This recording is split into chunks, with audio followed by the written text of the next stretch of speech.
clairvoyance of being press is limited, and so we rely on press releases. The latter part of this week has been a rather changeable week, more because a lot of it has been backgroundy stuff for the time being, because it is getting towards conference season. MCM's in 2 weeks, press releases for E3 starting to come out. One of the press releases we're going to talk about is Nintendo's. But before we get to that, there is emails. And the first email we're going to talk about is one from Funstock. Funstock is a book publisher as well as making other retro-style things. And this is one of those retro-style things, the Retro NHD. This is actually quite an interesting little beast because it is a cartridge console. It's basically a cartridge console for the NES, but it's not an actual NES. As they say here, supporting both PAL and NTSC NES cartridges, PAL being European and some other countries, and NTSC being American, as well as shipping with a new premium controller called the Cadet.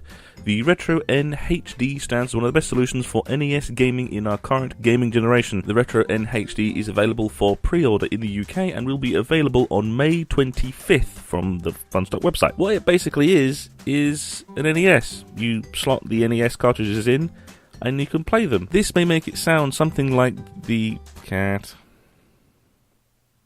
That way. Hello. Thank you. Okay, fine. Say hi to the camera. Meow. But also, as well as playing those cartridges, it upscales it to 720 if you have the cabling to support it, as well as having some mobile capacity being charged with a USB. This is actually a fairly interesting idea because what it is literally a piece of hardware to play the old cartridges. It's not an emulator or anything like that. It literally is a hardware device to play old games. So if you have NES cartridges and the NES has given up to time, this is a replacement for the NES console. It also means that at expos and things, when you have the sellers of the old things, because I have seen them, I buy stuff from them, you can just start buying NES cartridges and not be concerned about having a working NES console. It means that the NES games market is going to, well, have a recent spike. Moving along, but staying with the older games, Deadly Premonition, the board game that we talked about in the most previous episode, has exceeded its funding on Kickstarter in 8 hours. I told you this was going to be one that was going to get picked up by basically everyone. I even noticed that people like Jim Sterling even bought into the Kickstarter, so there's the prevalence and the amount of people who paid into this thing, I'm not surprised about. As I say here, Rising Star Games announced today that the Kickstarter campaign for Deadly Premonition, the board game, has smashed its funding goal of $50,000 in just 8 hours and 14 minutes. Fans of the cult video game Deadly Premonition flocked to the Kickstarter page Tuesday morning and the project was quickly funded. Currently their campaign is over 150% funded, with the amount pledged is sitting more than around $80,500. Let us quickly check. See where it is now. To keep this story as up-to-date as possible, this is what it is at the very moment of recording. $104,000.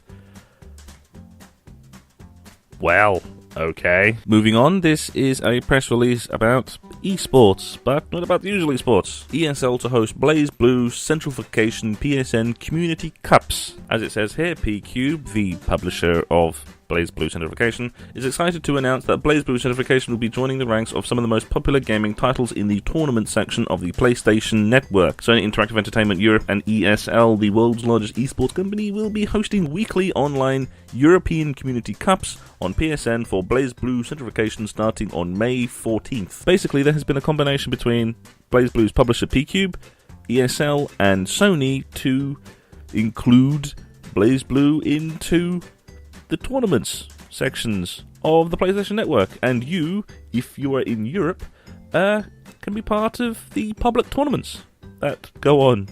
You can get into the lower rungs of esports. As they continue on by saying, the BlazBlue Certification EU Community Cups will be kicking off on Sunday, May 14th at 1900 Central. So, 12 o'clock European? Not sure why they went with Central. That's American time, and this is the European Cups. And they say that Season 1 will last all the way through to the last weekend of August. If you're interested in signing up to compete, these are public tournaments after all. You literally just sign up for them. Here is how you sign up for them. You have to have an EU PlayStation Plus subscription. This is online.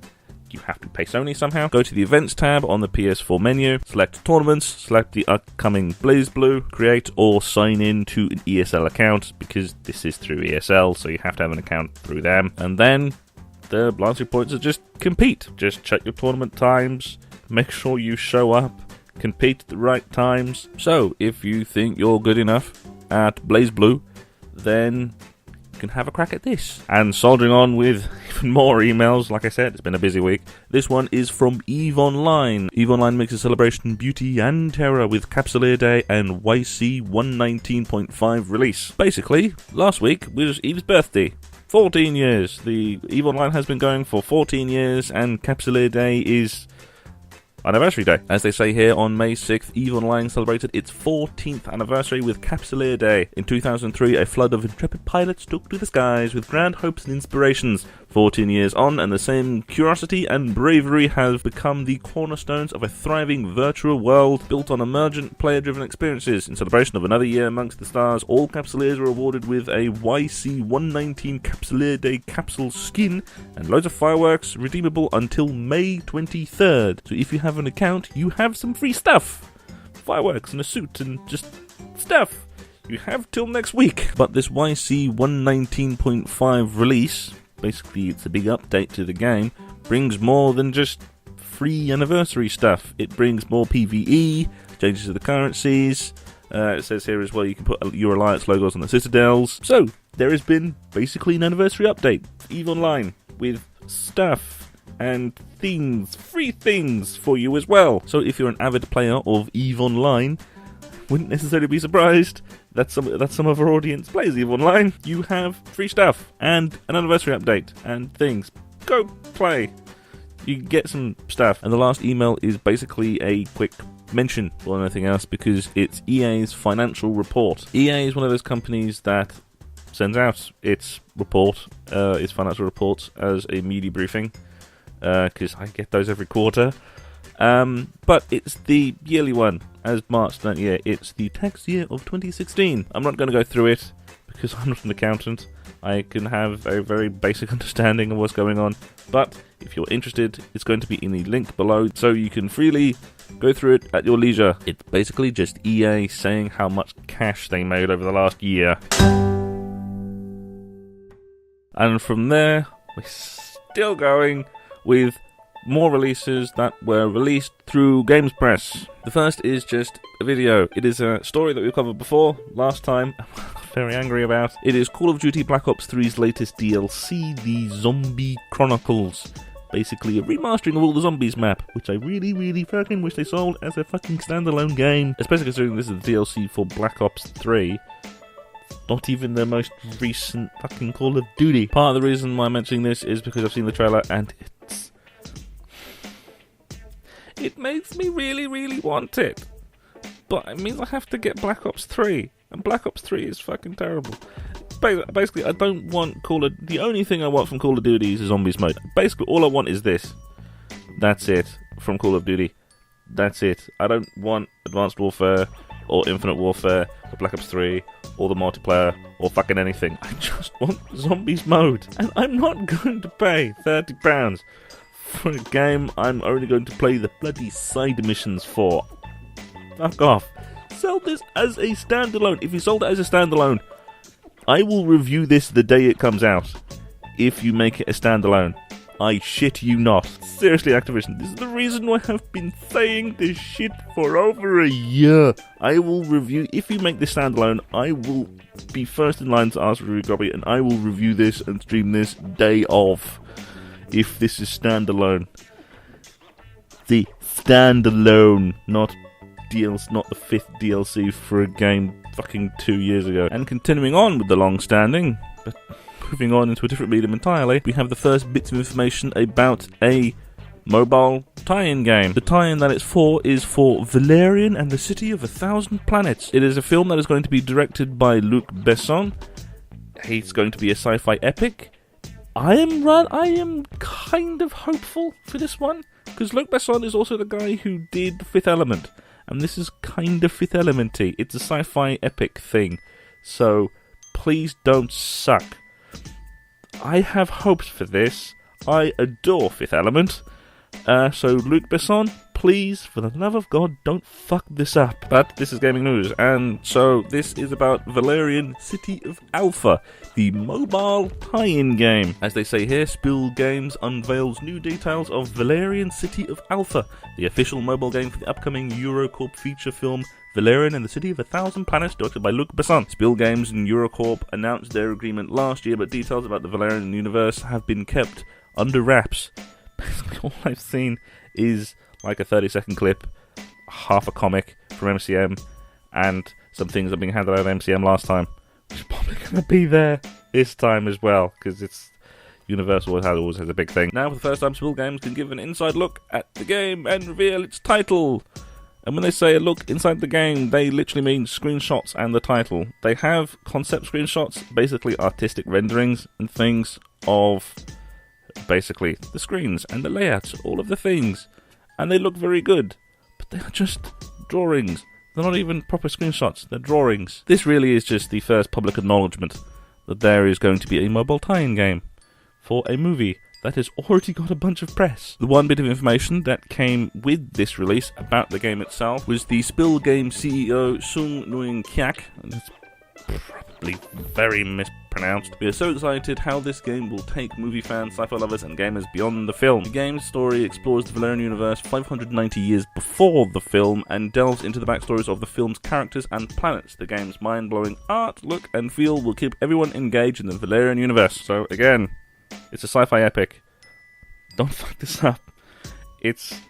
I have hope. I have been rather anticipating this. This is one of the films I'm rather anticipating, because this is a big sci-fi thing. I like Fifth Element, and this is kind of Fifth Element-y by the same director of Fifth Element. So please don't suck this hope of hopes. This doesn't go. This hope of hopes. This doesn't suck balls. And the last release we have is E3. E3 is in 2 months' time. I am looking at my calendar.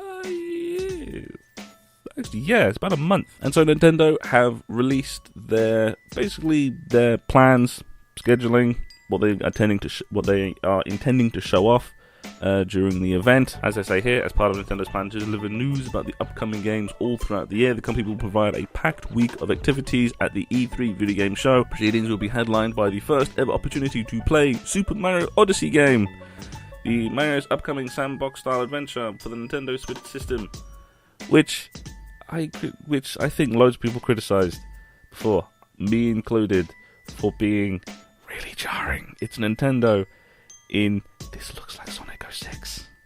That was the concern. That was the concern everyone had, is that this looks like Sonic 06 because it's Mario, as Mario is in a realistically designed and realistically presented environment. Basically, it was Mario in New York. And so the places that everyone's mind went was Sonic 06 and the actual Mario Brothers movie. So, it's... Hopefully Nintendo has thought about this, and actually is making something sane? It's basically the hope, really.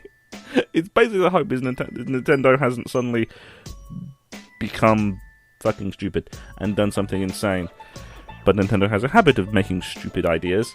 So, as they say for the actual event, they say Nintendo's E3 activities kick off Tuesday, June 3rd at 9 AM Pacific with its Nintendo Spotlight E3 2017 video presentation, as normal procedure. Available to view live at e3.nintendo.com.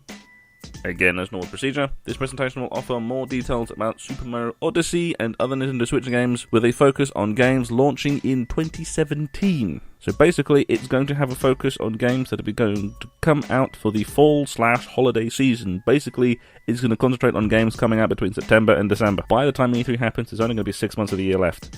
So it's going to be from about September, August time to about November, December, the fall and holiday release schedule. So they're going to be going these are the games coming out, probably in about 2 months' time. They continue on by saying, immediately following Nintendo Spotlight E3 2017, Nintendo will once again be bringing back the Nintendo Treehouse Live at E3, a live stream showcase of upcoming games for Nintendo Switch and the Nintendo 3DS family. Gameplay for all of the featured games will be streamed from the E3 show floor, June 13th to June 15th, via e3.nintendo.com, as well as on Nintendo's channels on YouTube and Twitch. In addition to gameplay, the live stream will include behind-the-scenes info and commentary from the game developers and members of the Nintendo Treehouse. Basically, as normal procedure. And this last paragraph focuses on the fact that there is going to be much more of a public presence this time. When Nintendo's booth opens at noon, June 13th, show attendees will be among some of the first people in the world to get their hands on the Super Mario Odyssey, as well as other games from Nintendo Switch. Super Mario Odyssey is his first Mario Sandbox-style games, and Super Mario 64 and Super Mario Sunshine. So, basically, Nintendo has released their E3 schedule, or their plans for the E3 schedule, and gone the same procedure as every year. It's doing this. We're doing the pre-recorded live stream and Nintendo Treehouse live stream from the show floor. As there's public people going to be there this time, you can actually go there and play it if you're going to E3. So it's basically the same procedure as every year. So, yeah, not really many surprises there. This time Nintendo is starting from much surer footing. There's some expectation of there being some interesting things. Not necessarily some fantastic announcements, but yeah, there's going to be at least some things, in the sense that there's going to be a lot more than just 2 games they showed off last time. And so, with that, this is going to be a very long episode. It's already recorded for about 20 minutes more than I usually do. This is going to be a long episode, I can already tell. If you enjoyed this episode, please do consider subscribing and sharing the video around. It always helps. And I will see you on Tuesday for hopefully a shorter press rush.